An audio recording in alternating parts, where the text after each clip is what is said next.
PT Kawasan Industri Jababeka (TBK) mencatatkan nilai marketing sales sebesar 1,18 triliun rupiah pada semester 1 tahun 2026.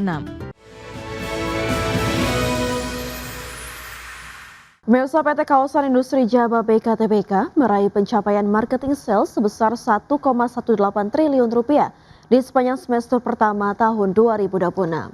Angka tersebut telah memenuhi 32% dari total target perseroan tahun ini yang membidik 3,75 triliun rupiah.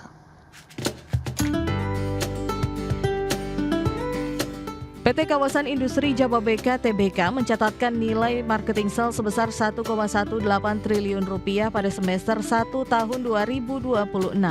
Capaian ini setara 32% dari target tahunan perseroan sebesar 3,75 triliun rupiah. Pencapaian pilar pengembangan lahan dan properti ini didukung oleh penjualan lahan industri di kawasan Cikarang dan Kendal. Sementara itu, perseroan optimistis permintaan berkelanjutan dari tenan industri akan terus memperkuat pendapatan berulang dari utilitas dan logistik. Penjualan lahan industri di kawasan industri Kendal menjadi penopang utama dengan menyumbang 71% dari total marketing sales semester pertama. Capaian di Kendal didorong oleh penjualan lahan seluas 7 hektar kepada produsen baterai, serta 9,7 hektar pada produsen peralatan rumah tangga. Sementara itu, wilayah Cikarang dan sekitarnya berkontribusi sebesar 29% terhadap total marketing sales perseroan. Penjualan lahan di Cikarang mencakup area seluas 3 hektar kepada perusahaan tekstil, serta 0,7 hektar kepada perusahaan bahan bangunan asal China. Dari sisi kinerja keuangan, perseroan membukukan pendapatan konsolidasian sebesar 2,43 triliun rupiah sepanjang semester 1 tahun 2026. Perolehan pendapatan tersebut terkoreksi 11% dibandingkan periode yang sama tahun sebelumnya, yang sebesar 2,72 triliun rupiah. Penurunan pendapatan ini turut menekan kinerja laba bersih perseroan hingga mencatatkan rugi bersih sebesar 6,4 miliar rupiah. Manajemen berkomitmen untuk terus mendorong ekspansi kawasan industri guna mengejar sisa target marketing sales sebesar 2,5 triliun rupiah di Kendal. Berbagai sumber IDX Channel. Kembali bersama kami di Market Buzz, pemirsa. Bursa Efek Indonesia akan mulai memberlakukan tampilan baru informasi notasi khusus pada kode emiten mulai 3 Agustus 2026. Bursa Efek Indonesia menjelaskan bahwa notasi khusus tersebut bukan merupakan bentuk sanksi atau hukuman, melainkan informasi mengenai status aktual perusahaan berdasarkan informasi yang bersifat publik. Bursa Efek Indonesia akan mulai memberlakukan tampilan baru informasi notasi khusus pada kode perusahaan tercatat mulai 3 Agustus 2026. Bursa Efek Indonesia menjelaskan bahwa notasi khusus berupa huruf akan ditampilkan di belakang kode saham emiten yang memenuhi kondisi atau karakteristik tertentu. Notasi tersebut bukan merupakan bentuk sanksi atau hukuman, melainkan informasi mengenai status aktual perusahaan berdasarkan informasi yang bersifat publik. Bursa Efek Indonesia menetapkan sejumlah notasi khusus baru maupun penyesuaian terhadap notasi yang telah ada. Di antaranya notasi B untuk emiten yang menghadapi permohonan pilot atau telah dinyatakan pilot, M untuk perusahaan yang sedang menjalani proses penundaan kewajiban pembayaran utang, serta notasi L bagi emiten yang terlambat menyampaikan laporan keuangan. Selain itu, terdapat notasi C untuk perkara hukum material, Q untuk pembatasan kegiatan usaha oleh regulator, Y bagi emiten yang belum menyelenggarakan rapat umum pemegang saham tahunan hingga 6 bulan setelah tahun buku berakhir.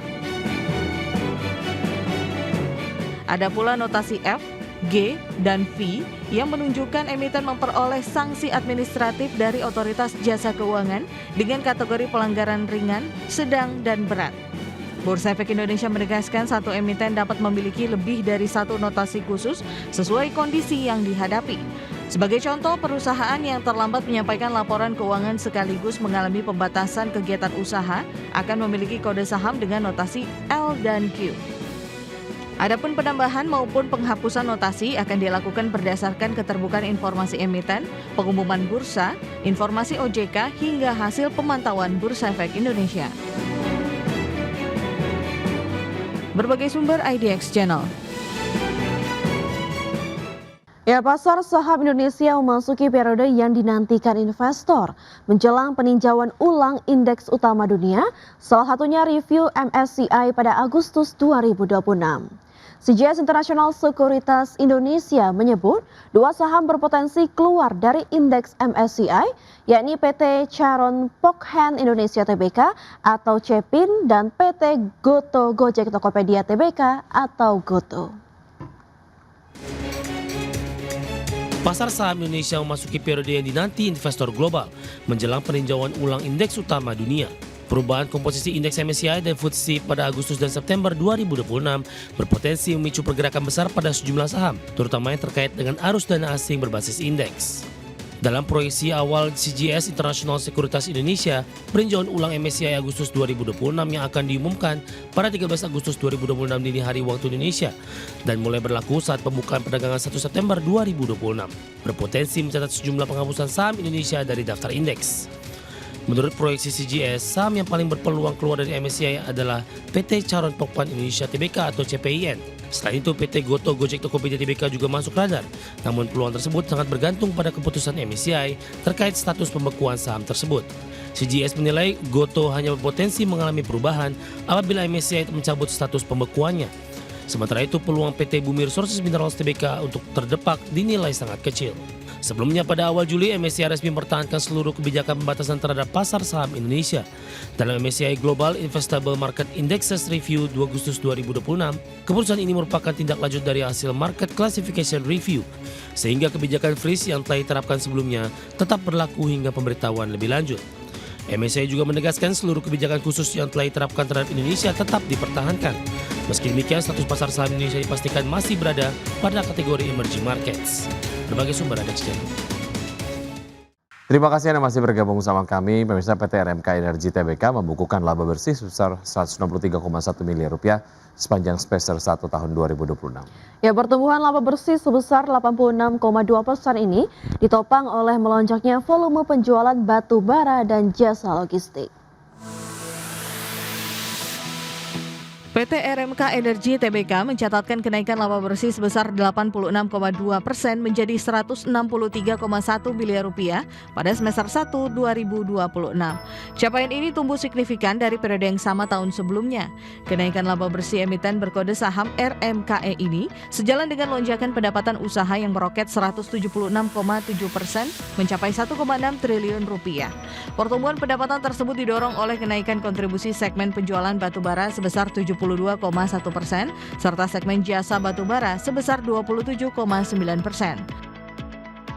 Pada segmen penjualan batu bara, peningkatan pendapatan ditopang kenaikan volume penjualan yang mencapai 1,7 juta ton atau melonjak 302,3%. Kenaikan volume tersebut diimbangi dengan kenaikan harga jual rata-rata sebesar 15,1% seiring tingginya permintaan pasar.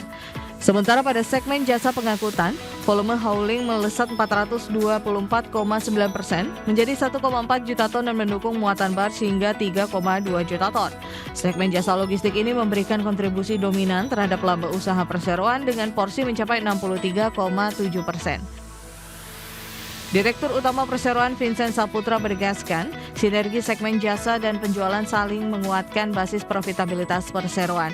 Perseroan juga berhasil menjaga arus kas operasional tetap positif sebesar 140,3 miliar rupiah atau tumbuh 62,8%. Selain itu, rasio utang finansial terhadap ekuitas tetap terjaga sehat pada level 0,55 kali. Manajemen optimistis iklim usaha sektor pertambangan akan semakin kondusif pada semester kedua seiring kepastian regulasi pemerintah. Berbagai sumber IDX Channel.